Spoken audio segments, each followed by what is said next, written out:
So, good afternoon. So, we're now starting the session on SP and PSA clinics in India, post-lunch session. So, as we know that SP and PSA is the common seminary arthritis and with a variable prevalence. As per the last corporate data, it is around 0.2% of prevalence of SPA and around 0.02% of PSA. And as far as PGI study, it was prevalence of PSA was around 8.7% among psoriasis patients. So there are variable roadblocks in the SP and PSA treatments in India, like delay in diagnosis. There is often delay in laboratory visits, financial constraints. So I will invite the chairpersons, Dr. Suresh Adimulam and Dr. Vishnu Chandran for chairing this session.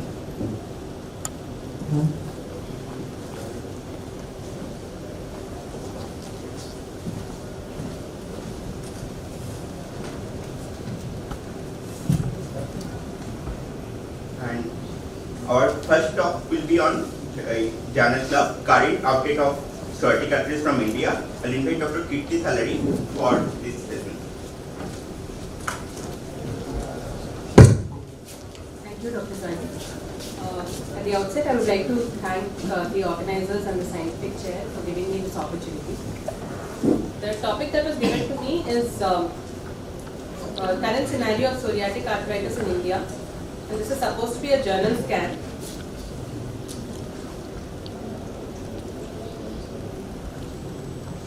So I basically included a few manuscripts that have been published over the last 1 year, that is in 2022. And the databases that I've searched is Medline, Google Scholar and Scopus. The keywords psoriatic arthritis, psoriasis and India. I've also asked the special interest group if they've made any publications in the last 1 year. And I think there are ongoing studies, but no publications in this 1 year alone. So I'll be talking about mainly 5 manuscripts that have been published.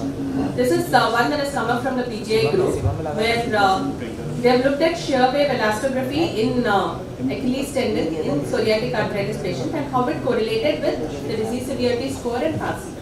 So shear wave elastography is basically a technique, is a new technique of ultrasound wherein you give a focused acoustic push pulse to the Achilles tendon. And then you measure the elastic property of the tissue by looking at the propagation velocity distribution. So harder tissues appear red in color, while softer tissues appear blue or green in color. So they've used this technique and they've compared it with conventional ultrasound, which is a grayscale and power Doppler put together. And they correlated the findings of this method with clinical symptoms, that is the pain at Achilles tendon and PASI scoring in patients with psoriasis. So this is how a shear wave elastography looks like. This is in the middle 1/3 of Achilles tendon. So as you can see, the one with there is more red. This is a patient who has a less elastic Achilles tendon. So probably a diseased Achilles tendon, and the other one where there is predominantly blue or green color, where that is a normal Achilles tendon with normal elasticity maintained. So when they compared the elasticity with the pain mass score at the Achilles tendon, they found that there is a negative correlation, as you see in the scatter plot. As the elasticity, as the VAS increases, the elasticity at the Achilles tendon was decreasing. And similarly, when they looked at PASI also, higher the PASI, lower the elasticity at the Achilles tendon. So when they combined grayscale plus power Doppler, they found that in patients, in their cases were primarily patients who had psoriatic arthritis. So they found that 23.21% had an abnormal Achilles tendon. And in the control, nobody had. But when the control was basically patients who had only psoriasis without arthritis. And in the shear wave elastography group, 94.6% of those who had psoriatic arthritis had an abnormal Achilles tendon, as against 40.9% in the control group. So basically, they have concluded that shear wave elastography is negatively correlated with pain VAS and PASI and also with duration of arthritis. And it could detect more abnormal Achilles tendons as compared to grayscale ultrasound and power Doppler put together. So they've projected shear wave elastography as a reliable, non-invasive and valuable tool to detect early tendinopathy and monitor progression. More research would be needed on this end because this particular study that they had done, there was no blinding of the radiologist, and there's only a single radiologist Achilles tendons. So the intra-observer and inter-observer variability was not looked at all. And shear wave elastography in itself is not a validated measure. So you'll have to validate it against something that's gold standard, which is usually the MRA. So once that is done, probably a study like this can be conducted. But one thing that we can notice here is probably it is very, very sensitive. So there are a lot of false positives that could come up because there was a high percentage of controls who had abnormal findings in this particular study. So that's the first manuscript. The second one comes from the Jupma group, where Chengappa was a leading author, and here they have spoken about high cardiovascular risk in patients with psoriatic arthritis and non-psoriatic spondyloarthritis patients. So this was a cross-sectional study where they involved two groups. One was a psoriatic arthritis group and the other one was a non-psoriatic spondyloarthritis group.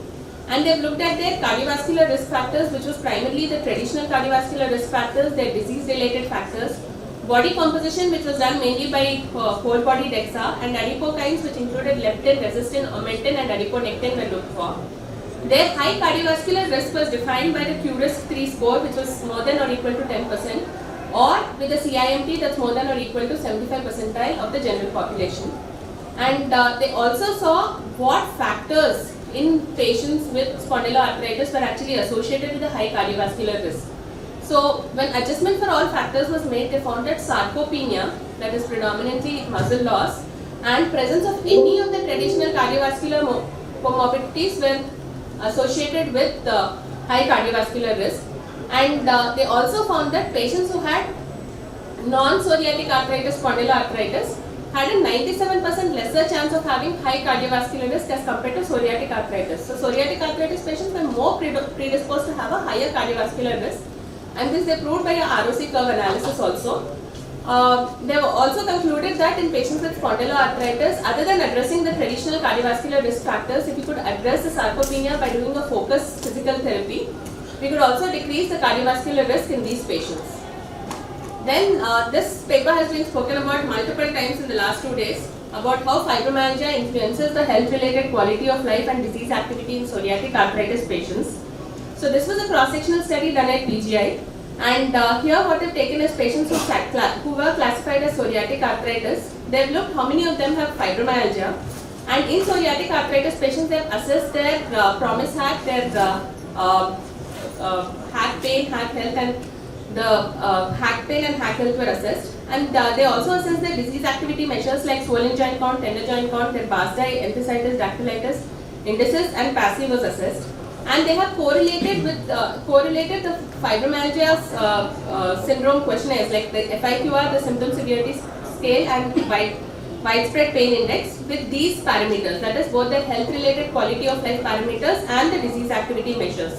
So initially they did a multivariate regression analysis to find out what predicts a poor quality of life in patients with psoriatic arthritis and what predicts the presence of fibromyalgia in these patients. They found that patients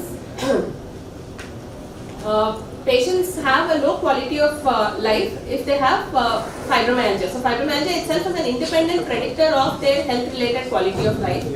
And usually female gender and those who have a higher tender joint count had fibromyalgia. There was more correlation with fibromyalgia. And they've also found that patients of psoriatic arthritis who have fibromyalgia had higher tender joint count, higher swollen joint count, higher BASDAI and enthesitis, but no difference in dactylitis, severity of skin disease and disease duration. As has been discussed multiple times over the past 2 days, that this gives us an insight that fibromyalgia is not just a psychosocial condition, but it could have a component of inflammation attached to it, and it makes a huge difference in the health-related quality of life in all autoimmune rheumatic diseases. So this famous paper we've been discussing in our group for over the last 5 to 6 days. Now this comes from Shenoyser's group where they've discussed when should we actually withhold methotrexate when we are giving the AstraZeneca vaccine. So this was, there were 2 trials, MIVAC 1 and MIVAC 2, both of which were parallel independent assessor masked randomized trials. So here what they looked at is patients of rheumatoid arthritis or psoriatic arthritis who were on stable doses of methotrexate for the last 6 months. Now these patients were taken, and in the first group, in the MIVAC 1, before the first dose and before the second dose, they withheld methotrexate for 2 weeks before giving the vaccine, and another group where they have not withheld. In the MIVAC-2 trial, in those patients who did not withhold methotrexate before their first dose, they were again divided into 2 groups, where one of them had withheld for 2 weeks before the second dose, and the other group continued through the second dose also. So that is what they were looking at. So when they looked at it, their primary outcome for both MIVAC-1 and MIVAC-2 was the titer of the anti-receptor binding domain antibody, which was measured 4 weeks after the second dose of vaccine. So they had 250 participants in MIVAC-1 and 178 participants in MIVAC-2. There were no serious adverse events that were associated with the vaccination during their trial period. So if you look at it, in MIVAC-1, where they withheld methotrexate 2 weeks before the first dose of vaccine versus not withholding the vaccine, they found that after 4 weeks, those who held, where the methotrexate was stopped 2 weeks before giving the vaccination, the titers were much higher compared to those who continued methotrexate, and it was statistically significant. But in MIVAC-2 also they found that those who continued through the first dose, they took methotrexate as they were taking the first dose of vaccination, and when methotrexate was held 2 weeks before the vaccination in the before the second dose, then also those who held methotrexate had higher vaccination titers as compared to those who continued methotrexate. So basically, even if you hold it before the first dose or continue through the first dose, if you hold it before the second dose, that is more than sufficient to get an adequate antibody titer. This is what they have concluded from this paper. This is against the famous Australian paper that has come up in the past, where they said that if you hold methotrexate or you do not hold the methotrexate, it does not make any difference to the antibody titers.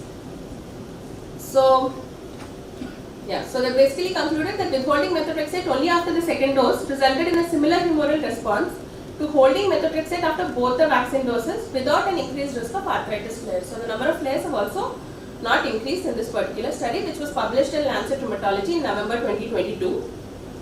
Now, so these are the main trials that I wanted to talk about. I'm just going to give you all a brief overview of certain other trials which came up in 2021, 2020, 2019, which were so important and highlight the amount of work that's going on in India. So this is a multi-center trial, the ASAS per SPA trial, which is an observational cross-sectional study that is being conducted in multiple centers. In India, it is being conducted at NIMS, and Dr. Meghna leads this study in India.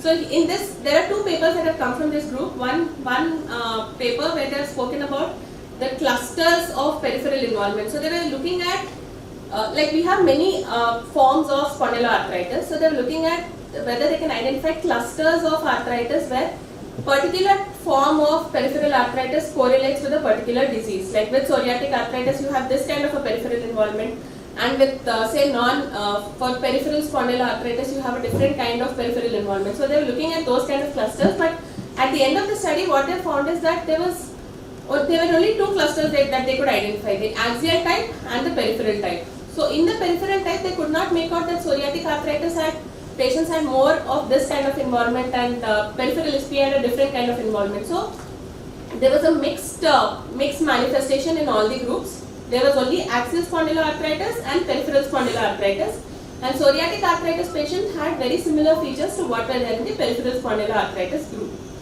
Another paper that had come from them, where they had just looked at the prevalence and distribution of peripheral manifestations in psoriatic arthritis and spondyloarthritis, and they found that patients who had psoriatic arthritis had predominantly upper limb and small joint involvement in 52%, and hip and shoulder involvement was found in 34%. Enthesitis was there in 41%, and 65% of juvenile spondyloarthritis patients also had enthesitis. 37% of psoriatic arthritis patients had dactylitis. What they basically found is, again in the study also, that in patients who have peripheral spondyloarthritis, all kinds of manifestations occur. So qualitatively, you can't differentiate between the different forms of peripheral spondyloarthritis. You can only quantitatively, like you can say dactylitis is more common in psoriatic arthritis as compared to other forms of peripheral spondyloarthritis. But you cannot say that dactylitis is something that is connected only to psoriatic arthritis and it won't happen in peripheral spondyloarthritis. So they could not identify features that are very, very much specific to a particular form of peripheral spondyloarthritis. This is something. My timer.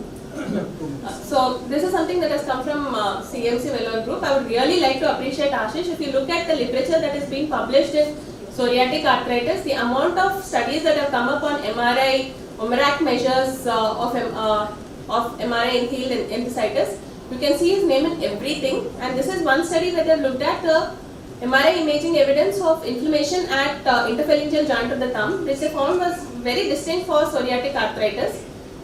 They found that in a low dose MRI that they have done, global MRI inflammation at the IP joint of the thumb was observed in 33.3% of psoriatic arthritis patients, as compared to 14.3% in rheumatoid and 10.3% in undifferentiated inflammatory arthritis patients. And the risk ratios to predict psoriatic arthritis with MRI inflammation in the interphalangeal joint of the thumb was pretty high.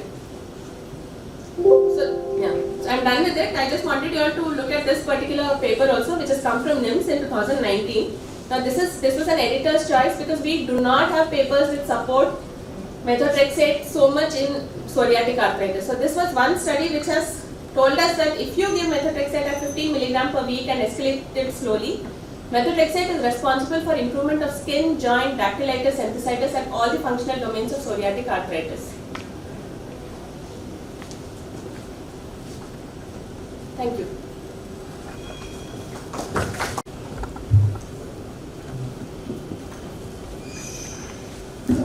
Ma'am, did you find any positive correlation of hyperuricemia in psoriatic arthritis with respect to an increased risk of cardiovascular risk?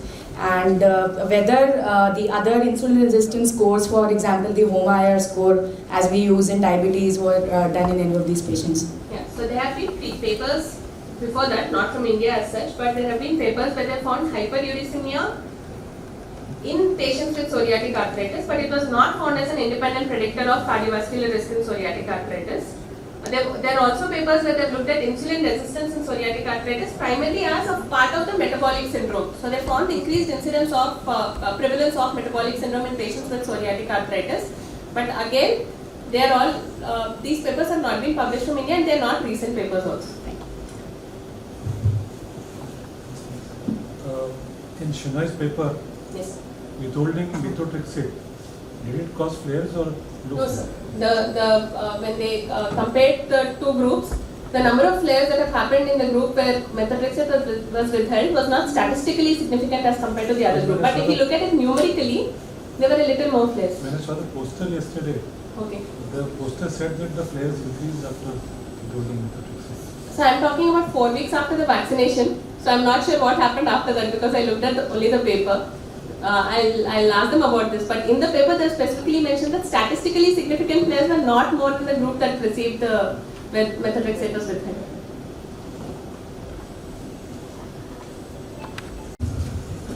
Over to Dr.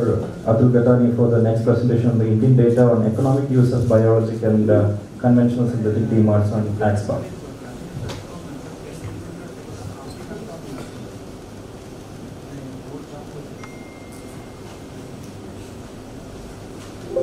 Indian data on economic use of biologic and conventional demand in axial spondyloarthritis.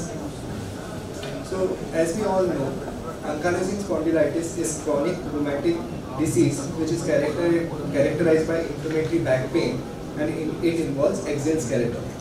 The reported global prevalence of ankylosing spondylitis is about 9 to 30 per 10,000 patients. In Asia, around 167 per 10,000 patients, and in India it is around 0.03 to 0.2%. Before understanding economic aspect of treatment of any disease, it is important to know the economic aspect of that region. As we know that the global economy is growing at very slow pace, in India we have not recovered from the pre-COVID level. And survey which was published in Economic Times suggests that 69% of Indian households struggle with financial insecurity. An average Indian family of 4.2 person earns only 23,000 per month, whereas income is less than 15,000 in more than 46% of Indian family, and only 3% have luxury standard of living. Now coming to impact of axial spondyloarthritis on work productivity. This study, which was published in Indian Journal of Rheumatology in 2020, shows that disease activity has a direct impact on work productivity. I want to highlight that there is also delay in diagnosis because the patients are not directly seen by rheumatologists. They are being seen by other specialties, being orthopedic, general practitioner and physician before coming to rheumatologist. There is also poor quality of life in Indian ankylosing spondylitis patient. This data, which was published in Indian Journal of Rheumatology in 2018, they have compared ankylosing spondylitis patient with healthy controls and with prototypic rheumatic disease, that is rheumatoid arthritis, and they have seen that in all aspects, quality of life is compromised in ankylosing spondylitis patient, that is physical, psychological, social and environmental. I have done a Google survey with the help of Dr. Shashank Akerkar. We have floated these questionnaires among patients of ankylosing spondylitis. The total number of response is 230 and the median age is young as compared to other rheumatic diseases. Predominantly the patients are male and almost 60% of these patients are sole breadwinner for the family. About 80% of these patients are aware of biological and only 55% of these patients are regularly seeing rheumatologists, where the employers are paying for their treatment in only 14% of this patient. The monthly income in majority of this patient is less than 20,000, that is 39%, and almost about 70% are earning less than 50,000. They are working with some limitation, and as seen is this, that is 43% of this patient are working with some limitation, and around 8.2% of this patient are not working due to temporary disability. When asked how much they can spend on treatment, almost around 74% of patients says that they can spend only less than 5,000 rupees on their treatment monthly. So there is impact on work productivity due to delay in diagnosis, which may lead into disability, temporary and sometimes permanent. There is poor quality of life, there is increase in sick leave and sometimes job loss. The work environment many a times is not favorable for the patient. Patients struggle with psychological issues like anxiety and depression, high disease activity and significant level of psychological distress were two major independent determinants of work-related issue, and there is a need of holistic management.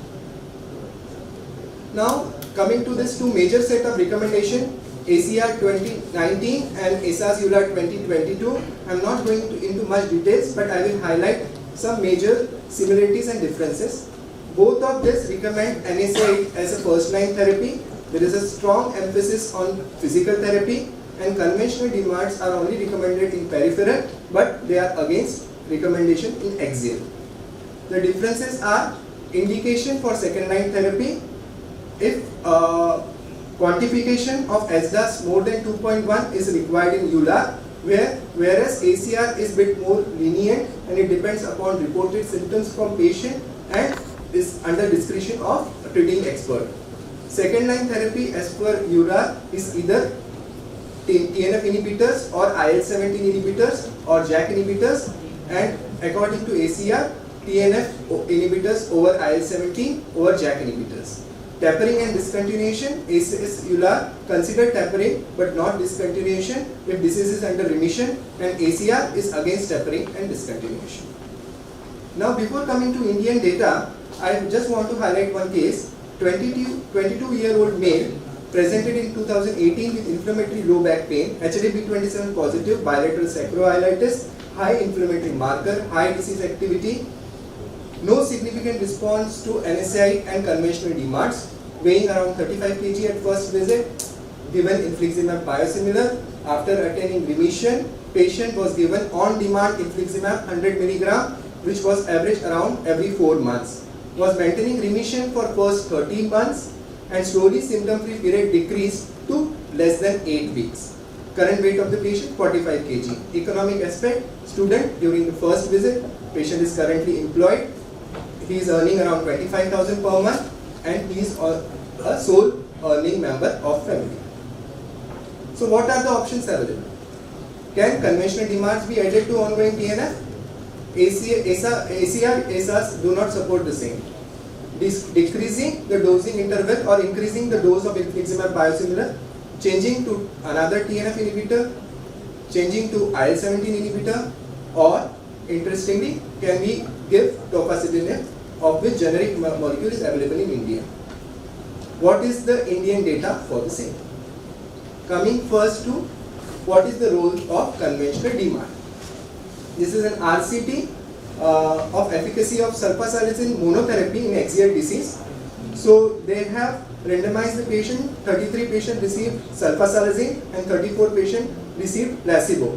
What they have seen, there was a significant decrease in the disease activity indices in patients receiving sulfasalazine. ASDAS change of more 1.1 was seen in patients, 68% of patients of sulfasalazine and only 15% of patients with placebo. Now coming to this was published in 2004 where they have used low dose methotrexate. Dose was used was only 7.5 milligram. They have found out it is ineffective, but they have said that it has some NSAID sparing effect. Now this article which was published in Journal of Arthritis in 2015 where they have compared combination DMARDs along with sulfasalazine.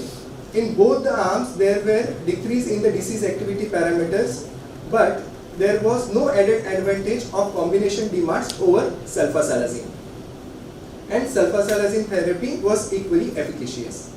They have also seen serum level of MMP3 which was elevated in patients with ankylosing spondylitis more than healthy control. And what they have seen that those who have been treated, the MMP3 level significantly decreased. And on doing further subgroup analysis, they have seen that MMP3 level were decreased more in those receiving combination DMARDs. So they have concluded there might be some effect on joint, decreasing the joint damage in patients offering combination disease modifying therapy. Now this is an interesting paper which was published in CMC and published in Clinical Rheumatology in 2020. So they have given combination of methotrexate and sulfasalazine in patients with axial spondyloarthritis with or without peripheral disease. And they have seen in both the group there was response in ASAS20 and there was in secondary outcome there was a response in SAS40 and ASDAS-CRP which was comparable in patients with or without peripheral arthritis. This is the poster in the current IRACON from KGMC.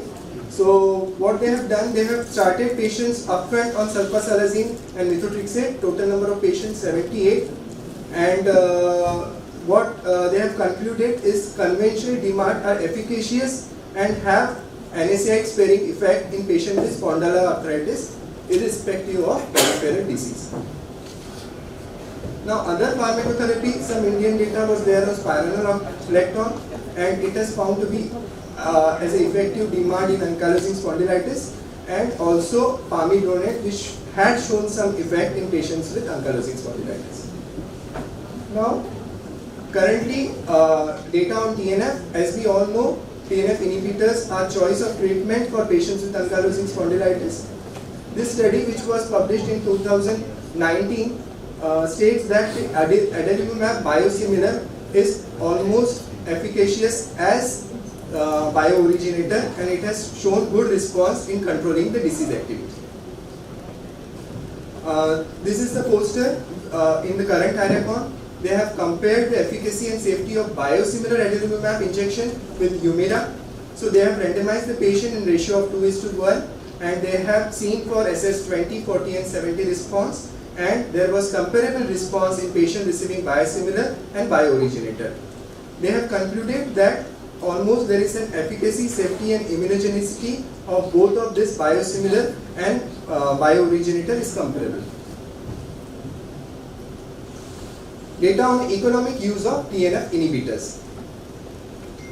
So this study was published in Clinical Rheumatology in 2011 where this patient have been given 4 doses of infliximab and they were continued on disease modifying drugs.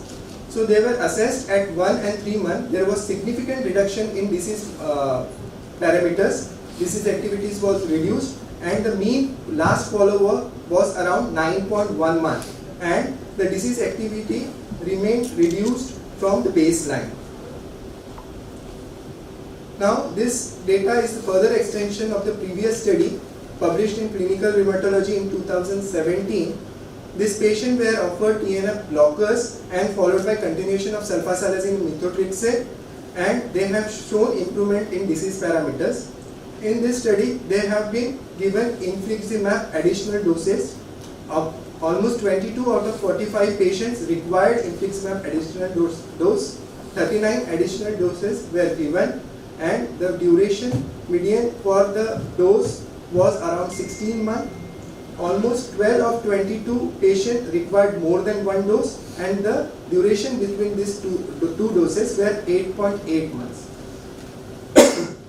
If continuous infliximab as recommended would have been given, the cost of the therapy would have been more than 72,000 rupees. But as given in the study, the cost of therapy was around 20,000 rupees. And they have shown that as compared to the recommended continuous infliximab therapy, treatment according to their protocol was 57%, there was 57% reduction in the cost. This paper which was published, poster which was displayed in current IRACON, they have used adalimumab. It was administered every 2 weekly until first follow-up, and then the dosing interval was increased by 1 week during subsequent follow-ups. What they have seen, 78.3% of patients were inactive or having low disease activity, and only 13% of patients had active disease. They have concluded that disease activity directed early tapering of adalimumab biosimilar was a practical option for maintaining low or no disease activity in patients with ankylosing spondylitis. We have very limited data in India on IL-17 inhibitors. What we have, this one study published in Indian Journal of Rheumatology, and they have concluded that in both axial spondyloarthritis and psoriatic arthritis, secukinumab was found to be effective and safe. As we all know that tofacitinib is now approved recently for treatment of axial spondyloarthritis. We have generic tofacitinib with us. What is the data for the same? Indian data, there are 3 posters in current IRACON from Mumbai, Pune and from Kerala. The age of the patients are comparable, all are retrospective study. They have assessed in first 2 study at 12 weeks and in the third study at 6 months. Different disease parameters were assessed, and there was a good response in all the 3 studies. Adverse events were nil in first 2, and there was transaminitis in the third one, and early tapering was done in the third one. This is again a poster which is published in displayed in current IRACON of comparison of efficacy of tofacitinib and adalimumab biosimilar in axial spondyloarthritis. What they have concluded that both tofacitinib and adalimumab are effective drugs. There is numerically higher risk of transaminitis in patients with tofacitinib. Early response is higher and with tofacitinib, but final response is numerically higher with adalimumab. So, conclusion: management is not equivalent to only pharmacotherapy. We have to look at the other parameters. We should have knowledge of economic aspect. There is multidisciplinary approach is required. Health education of patient and community is important.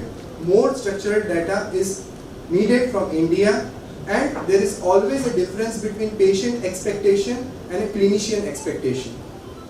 Thank you. That was an excellent talk, very clinically relevant, and it will impact my clinical practice. I don't know about others, but before we move on to questions, I just wanted you to tell us about what will you do about your clinical scenario that you told about that case. So yeah, so that patient I'm basically seeing. So what has happened with that patient, that he was on infliximab 100 milligram, body weight was low, so it was very much effective at that point of time. But in 4 years, his body weight has increased, so maybe 100 milligram dose is not sufficient for him.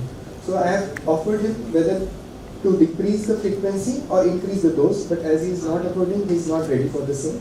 That time I have changed from infliximab to tofacitinib generic, but he has not responded. I have continued it for 2 months, but there was no response. He again asked me to put on infliximab. So on request, I have again started him on infliximab. There is a partial response, but at least according to his expectation, as I am saying, my expectation is this is control, strict this is control. But his expectation is that he can at least have a good amount of symptomatic relief and partial disease remission is okay for him. Based on some of your papers that you quoted, are you going to add methotrexate and sulfasalazine as combination therapy? He is already on methotrexate.